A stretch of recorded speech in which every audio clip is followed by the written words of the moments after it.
Kasunod ng outstanding performance sa Week 1 ng Coachella, muling sasalang ang Nation's girl group na BINI para sa kanilang next festival performance.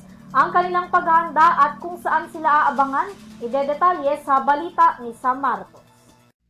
Muling iaangat ang Nation's girl group na BINI ang bandera ng Pilipinas sa international stage sa muling pagtatanghal ng grupo sa Coachella Valley Music and Arts para sa kanilang second week performance sa Mojave Stage. Sa social media post ng Coachella, ipinasilip na nila ang second week schedule ng mga magtatanghal sa big stage.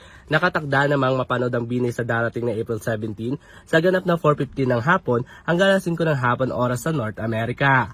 Samantala mapapanood muli ang live performance ng 8 miyembro sa YouTube account ng Coachella sa April 18 sa ganap na 7:50 ng umaga hanggang 8 ng umaga. Makakasama pa rin sa lineup ng BINI ang British rapper na si Central C, Moby, Devo, Blood Orange, Ethel Cain, El Etos at Slater.